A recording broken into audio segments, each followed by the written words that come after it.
So I want to actually try to, a lot of beautiful renderings, a lot of dreams and big talks, and if you know the story of what we do on Surf Park, I've kind of been through that whole thing and lived to survive out the other end. So wanted to try to share sort of what it takes to actually get one of these things built, well, financed, first of all, and then built. And I probably, although the Ranjan Park ended up not with a happy ending, I think the amount of knowledge that I gained and my team gained in getting to where we got was invaluable. And I'll try to share a little of that with you guys and kind of see how that relates to actually getting these things up and running.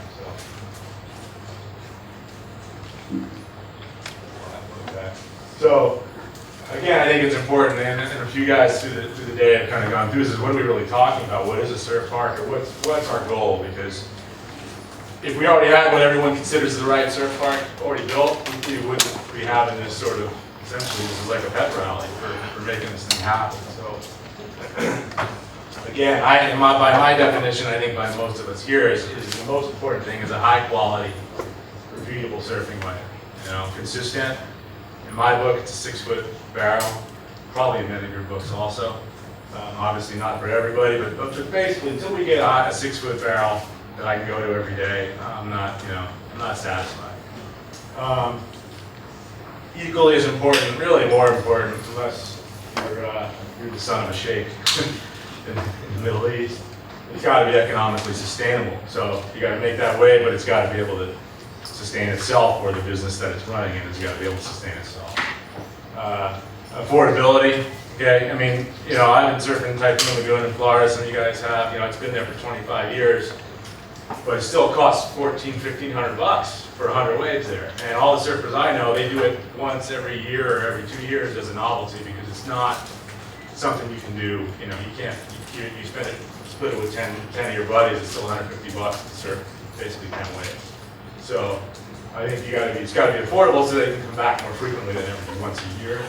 And again, talk about there's got to be an eye toward making this thing economically responsible. Make no bones about it, we're using a lot of power. But at the same time, you got to do everything you can to minimize that impact. Be as smart as possible. I think Chad, I think mentioned it. If you remember way back, the nice thing is that the goal is to make the waves as cost and energy efficiently as possible. So it's not like we're out of, we're going in an opposite direction of being environmentally friendly. We want to use as little energy as possible. But the reality is we're going to use a lot of energy.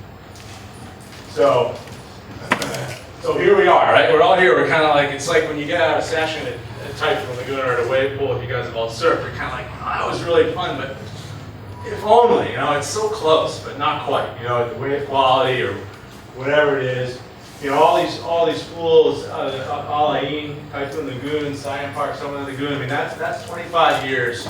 Al Ain was built a year ago. The other ones, Typhoon Lagoon, 25 years ago. It's all basically the same technology. It's all pumps. Okay, it's all pumps. That it's a toilet basically, where you're pumping water to an elevated state, and then you flush it, and the water creates that solitary wave that Bruce just explained about, that kind of mass of water moving forward. And it takes time for those pumps to get the water back in. That's why these waves all have like a 90-second wave interval. And when you start doing the math of a 90-second wave interval to actually run a business, it doesn't work. The math doesn't work. And those waves, as fun as they are, no one really put a lot of effort, I think, into making a really good reef to get the thing to barrel, to get the thing to have a little bit of power. So again, they're fun and they're great, great to do every once in a while, but we're not quite there. Wave House, Tom's been doing this for many years, and you've all been there. Tom will be the first guy to tell you, flow rider is not surfing. It's fun, it's great, it's cool, it's a great spectacle, the 2v1. But really, the Wave House is a vehicle. Like Tom said, right? He wanted to have fun on it, but he needed to put a food and beverage and a retail store and events and everything else to make things sustainable. So it's a great venue, but not quite what we're all looking for, I believe. Wave Garden, very exciting, latest and greatest. Released some great videos, some very promising information on the energy use. But again, you know, until it's up and running in a commercial venue, I'm, you know, once bitten, twice shy, okay? The wave quality looks cool, looks great. I know got a lot of guys who surfed it. They think it's a lot of fun to surf. But still, you know, waist and stomach high wave. And they have, you know, I think the waiver guy brought it up too, very long wave, and the longer you make that wave, the slower the throughput, right? Because now it's going all the way down one side and all the way down the other. So you might have a really high quality wave, but how many per minute can you make? How many per hour can you make? So we're knocking on the door, we're close, but we're not quite there. So I'm really just trying to show you guys sort of the pathway to get there. It seems like there's a lot of guys that are very close, and hopefully we'll get there. So how? You know, one is technology. You've seen a lot of technology stuff tonight, and I'm pretty convinced there's more than one way to skin the cat. There's a lot of good ways to make waves, but there are a few you know, basic standards your technology's got to pass, and one is throughput. You know, so if you want a wave pool to be economically viable, particularly in a standalone situation, which, you know, I actually believe it can be economically viable as a standalone facility. You got to have throughput. You know, 90-second interval isn't going to do it. I mean, you just do the math. We'll sit down afterwards. I'll show you the math. Power consumption again. I mean, goes right into the equation. How much does it cost to make per wave? You want the most optimal energy efficiency. Tom Lockfeld talked about all these different ways, you know, trying to increase that efficiency of you're essentially moving a big volume of water. And I don't care how you do it, whether it's you're towing something underwater, whether you're pumping water and dropping it, whether you're using high volume, low pressure, which is what we did in Orlando, which is what Bruce just described. We have two, you know, caisson chambers of air. We have vacuum in one and pressure in the other. We have valves that switch back and forth. Whatever it is you're using to move water, you're moving a lot of water. And it costs money to do that. It's energy. So don't be fooled. And footprint, that's, you know, that's the other thing. I mean, as much as we like to have these gigantic circular pools, and you can see all the guys that are presenting circular pools are also presenting fractions of that, because they realize, you know, land is not unlimited. You got to do this thing in the most efficient footprint you can. So your technology, just to get off the ground, it should hit those three bullet points there. Again, just as important though is where you build this thing. You know, what are the criteria? You know, and you know, when I did all my, you know, business planning and raised money to build this park, you know, this is what we looked at as the three keys. You know, are there surfers there now? You know, and how many? How dense is the surfer population? How is it surfed? You know, it's one thing to build a park in San Diego where there's, you know, 500,000 surfers, but you got decent surf every day. I'm coming from New Jersey, so believe me, you got decent surf every day, so the demand might not be as high as what we got back east. And then the economy itself, I mean, you know, are there people that have enough money they're willing to pay? Is the economy steady enough that you can support this kind of venue? So you got to look at all those factors when you're picking a location, and you got to hit, you know, you weigh all of them. I had a spreadsheet. I weighed everything, you know, every possible factor to kind of come up with. And I graded locations. I probably could dig up my notes and have like 100 locations around the world. They got a score of how viable it is. The last thing is, you know, adding all this stuff together into actually a business plan. And I think it was Span who talked a lot about that. How you make a business plan. You got to get all these ducks in a row. And this is the tricky part. It's, you know, I'll explain it, but you got to be able to present this concept to a very savvy investment community, and it's got to pass muster. And that is, you know, that's the hardest thing to do. So let's get into it. Technology again. Look, I mean, most of these guys are here. There's a lot of choices, right? They all look, you know, promising. They, you know, at the same time, don't be fooled, right? You got to ask the hard questions. You got to see scale models. You preferably full scale.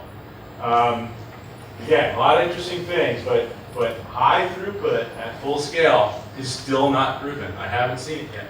Okay, Wave Garden video looks great. I wish them the best, but show me that thing running for 5 hours in a row. You know, how many waves really go through? And I'm sure they'll get there, you know, smart guys. But, it's, you know, ask the hard questions. It's not proven yet. Don't assume anything. Believe me. Take it from someone who got bit. Again, with respect to, you know, what these economically viable waves have to have, one, it's the high frequency, you know. You know, and Bruce talked about when you're putting a wave pool like in a big water park, and the wave pool, the surf pool is not responsible for the profitability or the survival. Maybe wave dampening isn't that important. That's why Typhoon Lagoon has been making waves. We've been surfing it for 30 years, 25 years, because it's. I mean, they do about $1 million in revenue a year from that wave pool for surfing. It's Disney. You think that they don't? The only reason they don't shut it down is, hey, we're not losing. You know, it's not losing money. We'll let the guys surf. You can surf at 6 in the morning till 9, and then you can surf at 9 o'clock till 12, and it makes them a few extra bucks. But that thing is not going to make money independently. So if you're trying to do it as a standalone facility, or where the wave pool is really driving your revenues, you got to have wave dampening. You got to be able to make. In my view, you know, I've done a million spreadsheets. You want 3+ waves a minute. Okay, and think about that, because Typhoon Lagoon and all these guys are one wave every 60 to 90 seconds. So that's not what you're looking for, and that's why wave dampening is important. Again, the technologies are out there; they're out there. You got to look and do your homework. And again, but it's not as easy as it seems. Again, commercial reliability. I mean, that's what sank the Ronjon Park. Okay, we went for a grand slam. We tried to make a computer-controlled floor that, you know, the press of a button would change, morph into a right or a left, a barrel or a mushy wave, and we actually did it, and it actually worked. Except, you know, like Tom said, I mean, a couple days of waves and the thing was mangled, it was destroyed. So, can you do this thing over a long period of time, and it holds up and doesn't require constant maintenance and repair? And again, variability, Bruce just talked about it, a lot of people talked about it. You don't want to have, I mean, as much as I want my 6-foot barrel right-hander, I probably would get a little tired of it after, you know, a couple of years. Yeah. I might want to go left. Maybe I'll just learn how to surf switchfoot. I don't know. But not just at the advanced level, because everyone's talked about it. You know, at the beginner and the intermediate level, you got to work your way up. You got to have a wave system that can make a 3-foot, you know, beginner wave and a 6-foot barrel. So these are you know, just sort of your basic criteria to even get into the batter's box. So yeah, so beyond technology, talking about the market conditions, just a little post-mortem on kind of why we ended up in Orlando. I mean, it kind of hit all those key points I was talking about, right?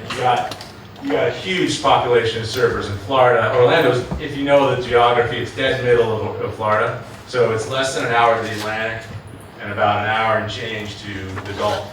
And both places pretty much suck for surf. I'm an East Coaster, so I can say it. You know, it's so inconsistent and poor quality that the guys love it. I mean, the surf. I mean, I think Florida's probably the biggest single state surf market, maybe close behind California. There's a lot of guys who surf. And as you all know, there's a lot of good surfers who come from there. We know that. So it was like this right market of guys that were hard up for good surf. They also had Typhoon Lagoon in their backyard. They had a taste of it. They knew, like, hey, you know, this is, you know, we can do this.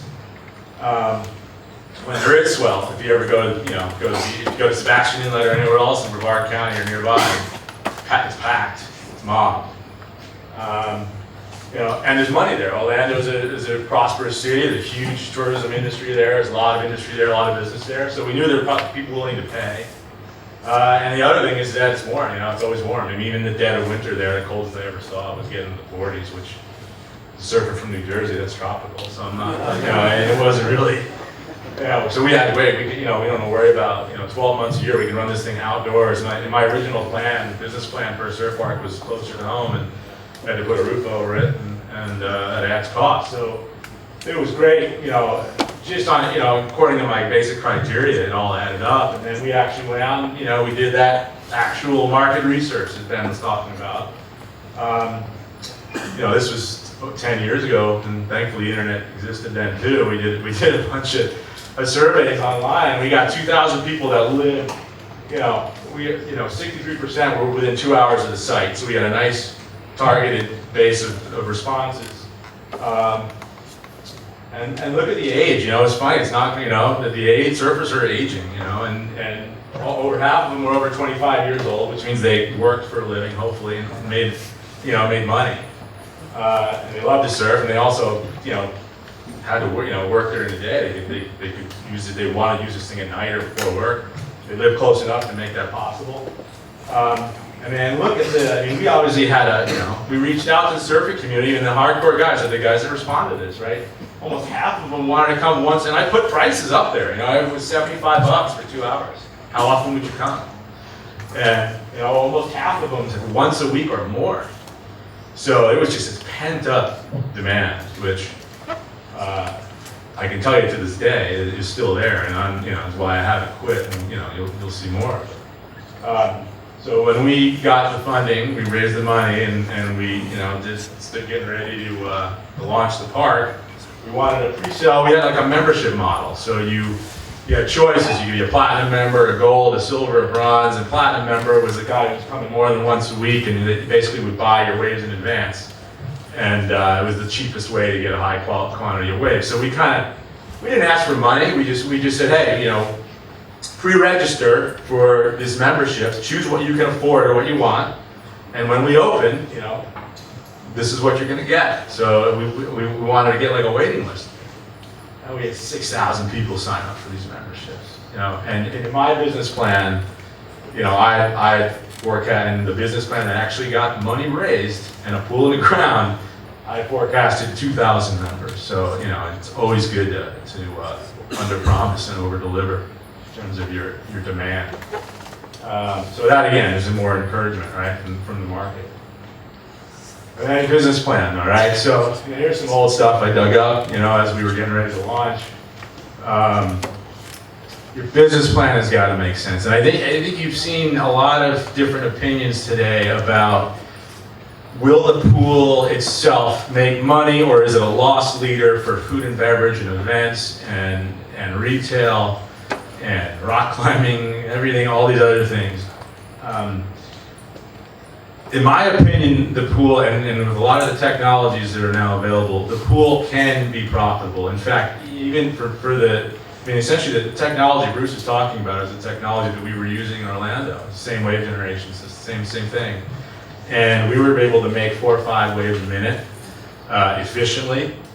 And I think the operating costs for, I know everyone's dying for numbers, it costs us between $1 and $2 a wave to make the wave in power, so that's just, again, it's general, and that's Orlando, and that's their power costs, but we were charging $3 to $5 a wave, on these different membership structures, and yeah, it can be very profitable. Obviously there's a lot of other things to factor in there, all your labor, your other costs, but we did not go into this raising money saying the wave pool is a loss leader. We went into it saying this thing is actually going to be the highest margin line item business unit in the surf park. Within that little line item of running the surf pools, you've got the big waves. We were able to do 6 to 8 foot barrels. The energy consumption is substantially more, it's exponentially more than, say, the training pool, where we had 3 foot waves for teaching people. We got two separate pools. You can see the one in the middle was the training pool. The one on the very top was like a little kiddie boogie boarding pool with like little 3 foot waves coming out of it. But that training pool actually, for teaching people, which is 3 foot waves, and we had it. That actually is the highest margin business period, because the cost to make that 3 foot wave in a slower interval, because for teaching you got to slow down that interval, it's too chaotic. The cost to make that wave is a lot less than an 8 foot wave, and people are paying not only to surf but for a lesson. So it was like $100 for a 2 hour lesson. So the margin on that on the training pool with a 3 foot wave is substantially higher. The thing is, though, that customer is eventually going to learn how to surf, and they're going to want to ride something bigger. So it's not like you should just open a training pool and that's it, and see you later, go off to the ocean. I mean, you could do that. It might be a better business model, guys. But both pools are profitable. You know, the energy calculations were accurate. We built the pool. We built the train pool. I surfed it lefts and rights and moved the reef around. The wave is good. It worked. So we know how much power it uses, and we know, you know, our estimations were accurate. Again, you know, in the case of our location, I don't really know, you know how much about it, but we were at an anchor tenant at a mall. We had a van skate park right next to us. I was talking to Doug Palladini about that earlier. I mean, it was a perfect setup. You know, we're in the middle of Orlando. We have a van skate park here, the surf park here. The Orlando wakeboard park was down the street. That was like one of the first ones, I think, Tony, right?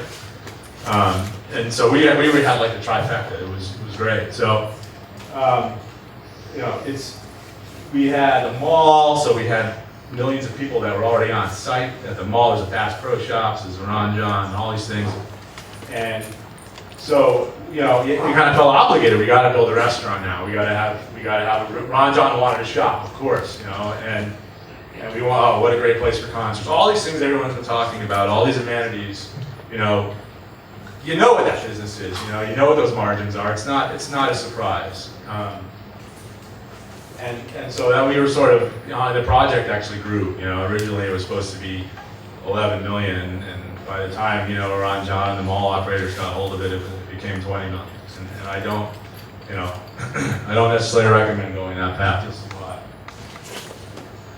So how we did it, okay? Again, we raised 11 million bucks in 2004 to build this thing, and 7 million of that was equity. And 4 million was debt, which was secured by the landlord who owned the mall, because they wanted this anchor tenant. It was a struggling mall. They had a couple good anchors. They had Bass Pro, they had Ron John, but they needed like a home run. They needed a, you know, still early days. So they stepped up and underwrote, you know, $4 million loan. So that's 70 million. There's 70 individual high net worth investors and a couple of, you know, boutique venture capital firms. That was like 3 years of my life. Okay, I mean, that was brutal. But you know what? I mean, most of the guys were high net worth, savvy surfers who got they understood the supply and demand imbalance. They got it. They weren't stupid, you know, and they weren't just going to part with their money and believe in the dream. I mean, the numbers had to add up. You know, again, the project, you got, I mean, what's it called, scope creep or something like that? What's that word, right? I mean, more people get their hands on it, consultants and everybody else, and all of a sudden, this 11 million. My original project was for literally a dirt parking lot, you know, in New Jersey for 3 million, and I was pissed when it grew to 11. And then, and by the end, you know, they wanted 20, you know, and just be careful. Remember what we're trying to build here is trying to make that 6-foot barrel, and we can take it from there. Okay, let's one step at a time. Again, you get all these outside pressures, and you get scope creep. That's the word, right? Scope. So, you know, you gotta sell this thing to a savvy investment community, and it's, you know, it's not rocket science, but sort of is. No matter how you slice it and how much we make these beautiful renderings on the wall, it is a high-risk investment building a surf park, all right? You know, it's a high-risk investment, and you know, how much the optimism that we have, you know, the investment community views us as nut jobs for the most part. And guys who are willing to look at high-risk investors demand commensurate returns, okay? So it creates this sort of conundrum, right? Because you're trying to sell, you know, something that's very risky to investors, and it's got to be, you know, unproven, and yet it's got to show incredibly high ROI. That is, you know, I mean, what's the, you know, a high risk investment, 20% plus? I mean, venture capital guys that are really doing this kind of, you know, first of all, they're not, but if they were, you know, they're looking at 5x, 10x, 15x returns in 5 years. Okay, so it's a tough sell out there in the real capital markets. It really is. So you gotta have like these business plans that are conservative, where I say, hey, I want 2,000 members, but look, my data, my hard research of surveying the market says I got 6,000 people that want these 2,000 spots. You need that kind of stuff where every investor, venture capital guy is going to take your projections for revenues and cut them in half. And then they're going to take your projections for costs and double them, and then see how it does. And it's got to pass those tests. So, you know, it's a tough game. And that's really what, you know, that's why I get scared when I see these grandiose plans for these massive 30, 40, 50, $100 million facilities. And it just strikes me as good luck. Good luck. Again, I've been there and back, and I'm as enthusiastic as I've ever been, just a lot more cautiously, that these things are economically viable, and not just the restaurant and events around it, but the wave pools themselves. And I think in order to get there and to prove it, I'm just going to leave you with kind of what's driving my efforts moving forward. Keep your skepticism. Do not believe all the hype of all the technology. I know there's good stuff out there, but you gotta dig deep. Computer models are not enough. They look great. If I had $1 for every computer model, the wave pool I'd seen, I could invest in a wave pool. You need physical models. You know, I think it's been said by some of the guys here, the pump guys, you need physical models. There's a lot of things that computer models will not show. Chop in the face, certain currents, all kinds of things that degrade the experience. And here's the biggest mistake that I made, and please don't make this mistake. We don't need a home run right now. We need a base hit, we need a single, we need a 6-foot barrel, repeatable, consistent. You know, right-hander, please. For now. No bad side. Yeah, I'm working on it. I mean, I'm not a spectator. I mean, I'm actively involved in trying to make this happen as well. So, but you know, I think that's really has been the problem. You know, and PT started it off, right? 6 decades, basically the same technology. Where have we got? You know, I mean, we're close. We're not there yet. Let's get there. And really, it's about the wave. So let's make the wave first. Yeah, speaking of that, right? Focus on the core. That's what I do with my market research. If the guys that are going to come every day to get that 6-foot barrel, those are the guys you got to get first. Those are the, you know, and it happened even in Al Ain, right? There's these guys that are now surfing there every day. You know, the community in the Emirates, that those guys are there every day. Are they the biggest revenue driver? No, but you know they're going to be there day in and day out, and you know what their revenue is. All the other stuff, you know, the surf schools and the food and beverage and the concerts, and who knows? You don't know. You don't have that data nearly as much as you know that the hardcore surfers are going to be there. So make them happy first. That's the way. Again, in my opinion, you know, as much as you want to sort of tack on all these revenue things, I think Ben was talking about it, right? You do eventually. You do want to tack all these things on to make more money. But the first thing is eliminate all unnecessary risks. Right now, the wave is enough of a risk. Again, until I see it, the wave is enough of a risk. Focus on that. And the aspirants and the wannabes and the surf schools and all the amenities are secondary. Let's, you know, focus on the wave. And then once that happens, which I am 100% confident we can make this wave. You know, we can do it and we can make it commercially viable. Once we do that, then the sky's the limit. You know, then all these renderings start to make sense.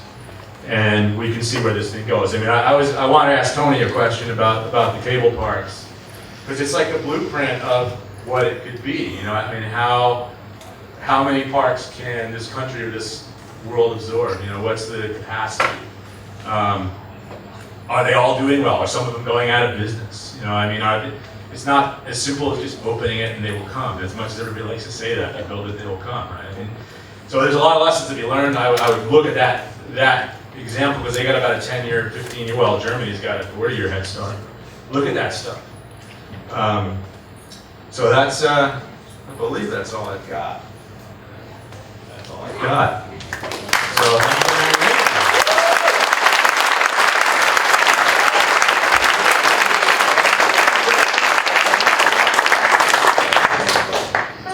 So, I guess questions. Jamie, that was the best presentation of the whole day. How do you think I raised money? Two things that we, you know, since you're the last person, I've been waiting. listened to someone talk about this, and it's reefs. And you're the first person who even brought any of that up. What I was working on back in the 80s and 90s with robotics was reefs. And nobody's really dealing with that. And you did it, and it failed. But why isn't anybody else trying to fix that? That's our first question. You know, I mean, we actually did come up with one that does work. We just ran out of time and money to implement it. And honestly, Was that was hydraulic? yeah. Was it using air? No, water. Well, the one that was actually installed in Orlando was basically a giant bladder of like a geotextile bladder that we inflated with water, and it had like a series of steel triangles and all over the top of it to kind of keep the shape. And each hub of those triangles had a cable attached to the bottom that was hydraulically raised or lowered by a computer. But it just couldn't. The hub just couldn't handle the stresses. It was ugly too. When we drained the pool, I mean, the thing was just like. It looked like a Tim Burton tree. It was right. And the other question was something that nobody really touched on, and we're all aware of it, is Kelly Slater. What do you know about that? Not too much. Again, there's in terms of the technology that he's got his name on. Well, it's technology, and this park's supposed to be like opening soon, I think. Right? No. It's got the land. No, it's not, because press Well, release. there was that whole deal about the one in Australia, right? That Right. The guys ended up not. Oh, they didn't end up not going to. But is his technology still there? But he's not revealing his technology, or is it technology that we're talking about here, or does he have his own? Do you know? Oh, he's. I mean, I think are there a couple guys, Noah and Jeff from Kelly Slater Wave Company here? They emailed me last night and said they're going to be here, but I don't know. Okay. Yeah, I don't know too much about it. I've never seen it. I've seen only what you guys have seen, on the website or whatever. But again, it falls into that category of this giant 30, 40, 50 million plus thing, which someday may be great, but I'm just, that's why the other question about the reef, which is, I realize, a reef is a home run. A moving reef, adjustable reef is a home run. I just want to get a base hit right now. Yeah. Yeah. My background was robotics back in the 80s, and I've been working on that for a while. The project that I created in the early 90s was $150 million. And we raised it, but it fell apart. So it's there, so don't give up, for sure. Yeah. Who's in the back? BT, is that you? Yeah. So I was somewhat involved with Jamie on the surf park. He was. I was actually one of his sidekicks at some of this fundraising. We went to a couple of amazing fundraising adventures in Malibu area and entertainment world and raised that $10 million. And my question though to Jamie, because I was going to ask him before, is so there's this hole in the ground in Orlando that actually made a couple of waves. Yep. What would it take to actually activate that pool? What kind of money would it actually take to get that pool to work, because it was so close? That's a good question. The first thing is that mall, I'm not. It might have gone belly up and gotten bought out. So the first question is who owns the land and what do they plan to do with it? My sort of last-ditch effort to save that project was actually, because it worked, the way it worked, and it was very encouraging, was to take the reef out, pour a nice right-hand reef in there in concrete, and make it like 20 feet wider, because we surfed this wave, right? And it was like waist to chest high, it had power and hollow, but it was only 40 feet wide because it was meant to be just to teach beginners. But you get in there and you take off, and it was like, wow, this is legit. But then the other wall was right there. I mean, you literally bottom turned, and we had like CJ, Hosgood, and Aaron, Cormac, and all these guys in there, and they're ripping, doing bomb drops off the side. It worked, but it just kind of came to an abrupt end. It was such a quick wave. I said, you know what? If I can make this 20 feet wider and put a concrete pool, we could at least get off and running. And that was the plan. But everything had sort of degraded so much at that point, we never got to pull it off. So. I don't know, probably be like $1 million. You could make that thing fun, but if you could get everybody, all the owners of the land, everybody involved.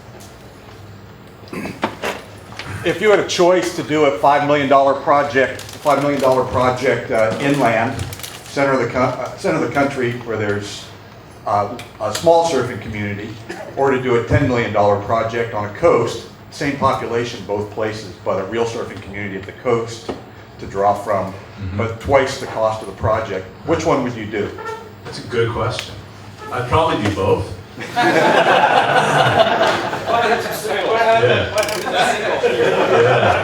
Yeah, well, both of those are basically singles, like a 5 million in your, yeah. Yeah, I mean, because what you do here, right, is probably a bigger facility, you know, because the demand is going to be higher. But that's a good question, you know. Let's talk about it at a cocktail hour. Go ahead. Which technology is this Aqua Soul that's supposed to be approved for starting to build in Orlando? And it's like right across the road from the pool that you're at. I found that when I was looking up. You know, you know, God, you see all these press releases and all this stuff. I think that might have been a waveguard technology, if I'm not mistaken. I don't know. Talking about snowboarding. But look, hey, we all presented to the board to get approvals, and it doesn't mean anything until you got your financing and your everything dialed in. And that's, I mean, it's all part of the process. Yeah. Who's got a mic? So surfing's like $1 billion industry, so why doesn't this big surf company band together and make the first park happen? Have you looked at the balance sheets of the surf industry? Well, there's a couple of I exceptions mean, here. there's money out there. It's just, Mm. you know. You know, look, I'll tell you what for the look, they are very supportive. And actually, Doug Paladini said it this morning. When you get the financing and the building permits, we're in. You know, we're going to support you. So actually, we had over $200,000 a year in contracted sponsorships for the Orlando Park. We had Reef as the title sponsor for the pool, the pro pool. We had Billabong as the title sponsor for the training pool. We had FCS board for FinCES. We had Pepsi, Sobe Lifewater. It was over 200 grand a year. You know, pending the park opening. So the surf industry will embrace what you do, but they're very hesitant, you know, to pick a pony until it's actually up and running. And I think that's why. Mike. How long do you think, seeing all these projects and being one of the few people that got really close and got a wake-up call, how far are we from seeing one of these projects become financial successful?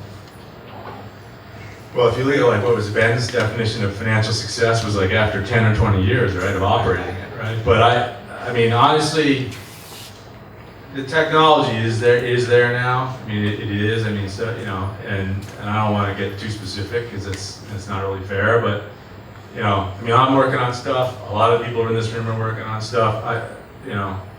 My strategy is I'm looking at a sub $5 million project because I want that 6-foot right-hand barrel in a dirt parking lot. That's what I want, and then go from there. So, in theory, you know, 12 to 18 months. I mean, even the American dream, and I hope it works because it's in my backyard. But that Meadowlands, if you know the history of that project, right? It was built in like 2001, and they never opened. It's this giant mall at the Meadowlands. The indoor skiing thing is built. It's been there for over 10 years, and when the recession and everything hit, the thing sat idle.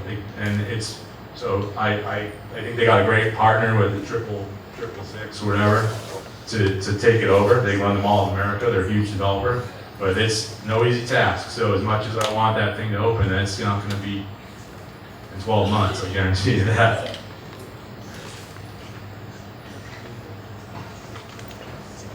How do you feel about all these competing technologies and we're all sitting here wanting this thing to happen? Why can't these guys that are working on this technology work together to make it happen? Like, if the guys working on the technology now were part owners in 100 pools as opposed to fighting over who's going to be the first pool, are any of these guys working together at all? Good luck with that. There's a lot of egos, you know. I mean, the engineers. Just, you know, I don't know how many of you guys are engineers, but you know, it's tough. It's like herding cats, and they always can make it better, and you know, it's tough. I mean, I'm on the path of keep it simple, stupid right now. I mean, I think that's what you got to do. Thanks, guys.